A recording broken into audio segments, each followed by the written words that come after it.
Benjamin Kirby Tennyson अपने ऊपर के आने वाले खतरे से अनजान अपनी नॉर्मल और बोरिंग लाइफ में था कि तभी उसे एक आंटी के चिल्लाने की आवाज आई। वो दौड़ कर गया तो उनकी बिल्ली पेड़ पर चढ़ी हुई थी और अब नीचे आ नहीं पा रही थी। तो बेन मैनेज करके किसी तरह उसको नीचे लाकर उनकी मदद किया और अपने वॉच की तरफ देखा। नहीं, वो ओमनीट्रिक्स नहीं था, एक रेगुलर और नॉर्मल वॉच था जो समय बताती है और अभी वो भी बिगड़ी हुई थी। फिर बेन भागते हुए अपने अपकमिंग फुटबॉल मैच के लिए गया जहाँ ऑब्वियसली वो गोलकीपर बना था और पूरी मैच उसे कुछ नहीं करना पड़ा। अपोनेंट वाले सारे गोल मिस ही कर दिए, पर फिर भी लोगों को लगा कि बेन ने सारे गोल्स रोके हैं और वो उसे उठाकर विन एंजॉय करने लगे। लेकिन बेन इससे नाखुश था। मुझे कुछ करना ही नहीं पड़ा, उनके सारे निशाने नेट से चूक गए। देन कुछ वक्त बाद ग्रैंडपा उसे लेने आए और उनका राइट हैंड मैकेनिकल था। वो बेन को उसके घर ले गए जहां उसकी मॉम और ग्वेन की मॉम फैमिली रियूनियन की बात करने के लिए पूरी फैमिली के साथ इकट्ठा हुई थी। ग्वेन भी वहीं थी जहां फिर बेन और ग्वेन में कुछ बातें हुई और हम समझ गए कि बेन और ग्वेन यहाँ बिल्कुल भी क्लोज नहीं है और उनका वो समर ट्रिप वो भी बोरिंग था। समझने वाले समझ गए होंगे, यहाँ बेन के पास ओमनीट्रिक्स नहीं है, उसका लाइफ बोरिंग है। उस समर ट्रिप में जहाँ बेन को ओमनीट्रिक्स मिला था, यहाँ वैसा कुछ नहीं हुआ। यहाँ ओमनीट्रिक्स एग्जिस्ट ही नहीं करता।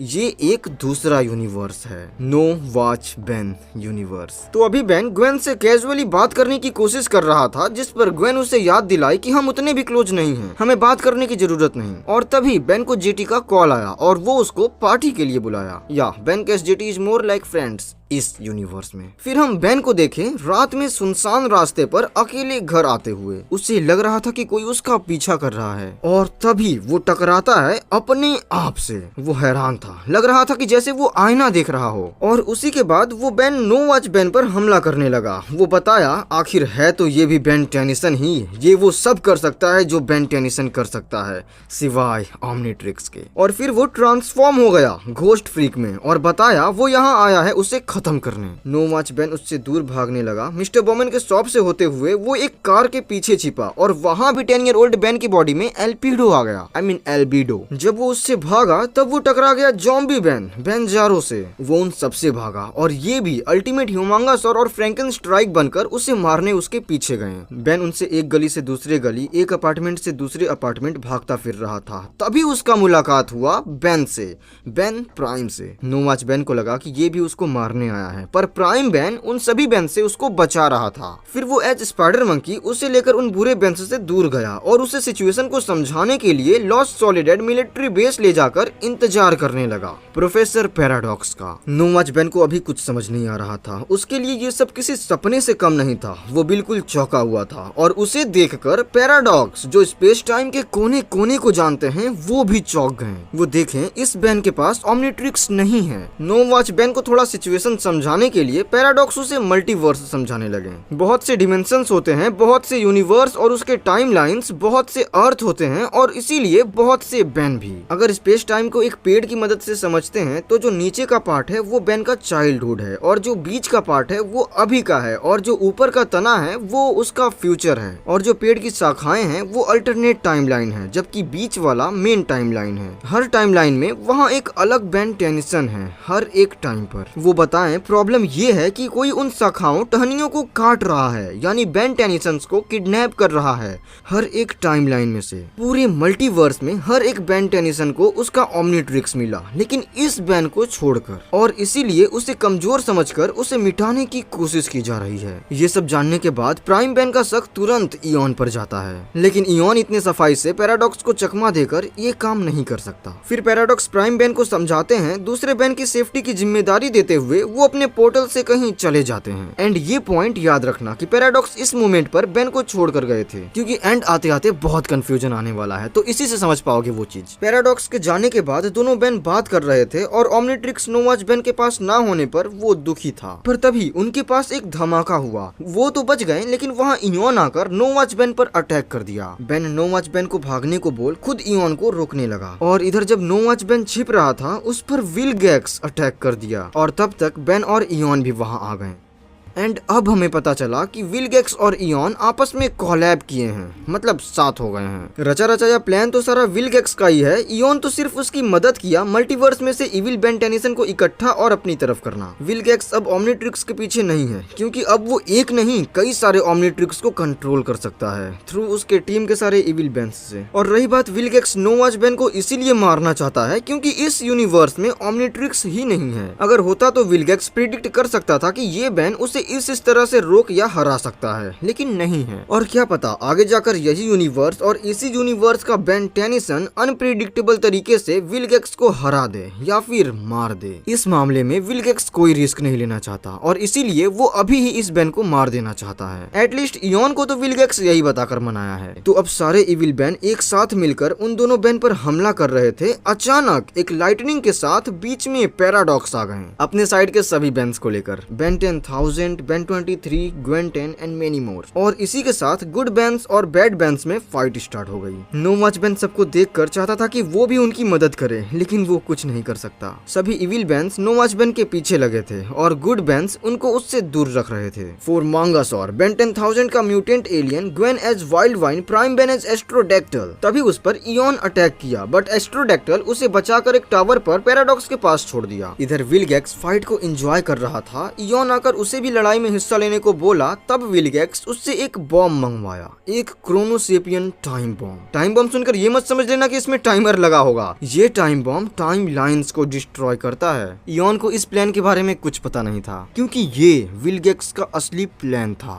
नोवाच बेन के टाइमलाइन को छोड़कर क्रोनोसेपियन टाइम बॉम्ब से बाकी सारे टाइमलाइंस को इरेज करना, जिसमें इयॉन भी आता है तो वो भी एक बेन ही। ये नहीं पता तो तुमने अल्टीमेट एलियन सीरीज का ब्रेकडाउन नहीं देखा मेरा, तो प्लेलिस्ट चेक कर लेना। ये अभी विलगेक्स उस बॉम्ब को एक्टिवेट कर दिया। इतनी मदद करने के लिए थैंक्स इयॉन। अब वो धमाका चारों ओर फैल रहा था और सभी बेन को उसके टाइमलाइन के साथ इरेज कर रहा था। बेन 10,000 एटॉमिक्स और एलियन एक्स का म्यूटेट एलियन एटॉमिक्स एक्स बनकर उस ब्लास्ट को कंट्रोल करना चाहा, लेकिन वो भी उससे नहीं बचा। और तभी हम देखे नोवाच बेन को पैराडॉक्स वहीं छोड़कर कहीं चले गए। प्राइम बेन भागता आया पर पैराडॉक्स वहां नहीं थे, अभी सिर्फ वही बचा था। पर बेन इरेज होते होते अपना ओमनीट्रिक्स नोवाच बेन को दे दिया और बोला, ओमनीट्रिक्स सिर्फ एक गैजेट है, हीरो तुम्हारे अंदर है। फिर अब वहाँ पर सिर्फ नोवाच बेन और विलगेक्स बचा था। वो बताया, जब उसने ये यूनिवर्स डिस्कवर किया तभी विलगेक्स को इस यूनिवर्स के अलावा मल्टीवर्स के हर एक बेन को मारने का रास्ता मिल गया और अब उसने सभी बेन को उसके टाइमलाइन के साथ खत्म कर दिया और अब इसको भी मारने जा रहा था। पर तभी पैराडॉक्स बेन को खोजते हुए आए और उसे ले गए और उसे बताएं कि विलगेक्स उसके सिवाय और सभी बेन को मार डाला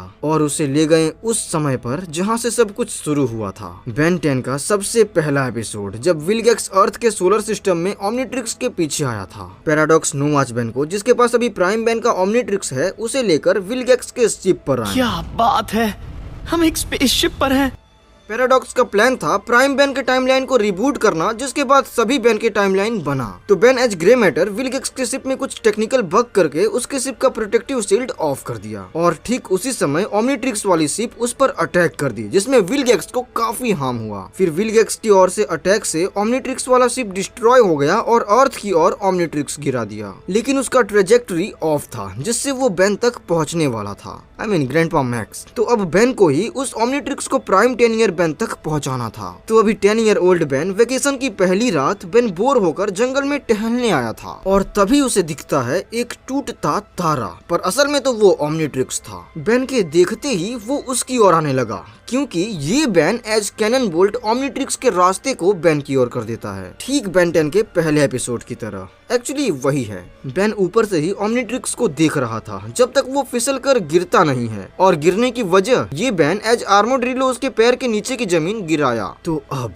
10 ईयर बेन सिचुएशन से बिल्कुल अनजान ओमनीट्रिक्स की ओर गया और वो उसके कलाई पर आ चिपका। तो ऐसे मिला था बेन 10 को उसका ओमनीट्रिक्स, जिससे कि प्राइम टाइमलाइन फिर से बन गया और उसी के साथ सारे अल्टरनेट टाइमलाइन जो विलगेक्स ने इरेज किया था। नोवाच बेन के कहने पर मिशन कंप्लीट। पैराडॉक्स बताएं, बेन के टाइमलाइन को रिबूट करने से विलगेक्स भी रिबूट हो गया और अब फिर से प्रेजेंट में उसे क्रोनोसेपियन टाइम बॉम्ब से मिटाने की कोशिश करेगा। इसीलिए अब वो जाते हैं अलग अलग बेन के पास उन्हें इकट्ठा करने और अपने अपने साथ करके पैराडॉक्स उन्हें नो वॉच बैन के टाइमलाइन में ले गए, पर इसे यहीं छोड़ दिए अकेले। पैराडॉक्स उन्हें ब्लास्ट के पहले के समय पर लाते हैं, जब नो वॉच बैन और प्राइम बैन पर सभी इविल बैन अटैक करने जा रहे थे। फिर उसके आगे का तो तुम्हें पता ही है, सब में फाइट हुई और लास्ट में विलगैक्स क्रोनोसेपियन टाइम बॉम्ब ब्लास्ट कर दिया और सारे बैन का टाइमलाइन इरेज कर दिया, सिवाय नो वॉच बैन के। तो अब सुनो, तुम्हें याद है मैं तुम्हें कुछ पॉइंट याद करने को बोला था, जहाँ पैराडॉक्स प्राइम बैन को नो वॉच बैन की सेफ्टी की जिम्मेदारी देते हुए अपने पोर्टल से कहीं चले गए थे।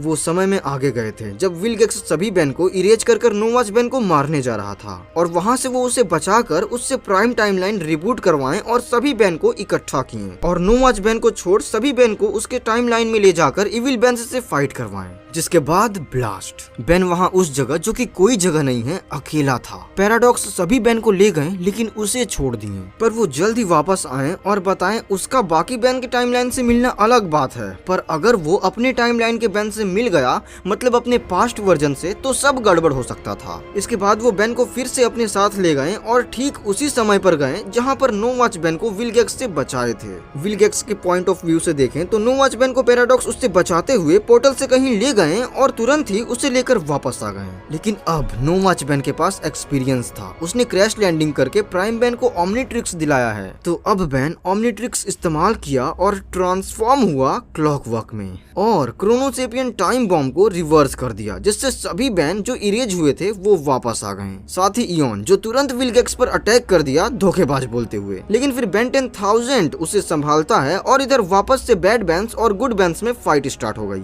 लेकिन जल्द ही बेन 10,000 विलगैक्स को डाउन कर दिया और नो वॉच बैन जो अभी भी क्लॉकवर्क में था सभी बैड बैंस को वापस से उनके टाइमलाइन में भेज दिया। पर तब से फिर से विलगैक्स उठ गया, जिसके बाद no watch Ben Omnitrix prime Ben को वापस कर दिया और उसके साथ सभी ओमनीट्रिक्स यूज कर विलगैक्स को एक के बाद एक अटैक कर रहे थे और बेन 10,000 एच एटॉमिक एक्स ये मूव देखो भाई। और at the end no watch Ben के एक किक के साथ विलगैक्स का गेम ओवर। फिर पैराडॉक्स सभी अल्टरनेट बैन को उनके टाइमलाइन में ले गए एक्सेप्ट प्राइम बैन, और तभी वहाँ के ग्रैंडपा मैक्स, जिसे नो वॉच बैन अभी तक संत आदमी समझता था, असल में वो बैन से सीक्रेटली वो सब प्लमर वाली चीजें कर रहे थे। तो ग्रैंडपा विलगैक्स को प्लमर के साथ अरेस्ट कर लिए और नो वॉच बैन हो गया ग्रैंडपा के साथ और उनसे बातें करने लगा। और इधर प्राइम बैन के पास पैराडॉक्स आए और उसे भी उसके टाइमलाइन में लेकर चले गए और इसी के साथ ये मूवी खत्म होती है। एक्चुअली ये मूवी नहीं, 2 एपिसोड्स हैं सीजन 5 के, जिसे मैंने as a movie breakdown किया है। और हाँ, ब्रेक डाउन और एक्सप्लेनेशन में अंतर है। जो लोग कहते थे ना कि ब्रेक डाउन और एक्सप्लेनेशन में कोई अंतर नहीं है, इस वीडियो से वो समझ गए होंगे, और जितने नहीं समझ पाए वो समझने लायक ही नहीं है, सीधा बोलता हूँ।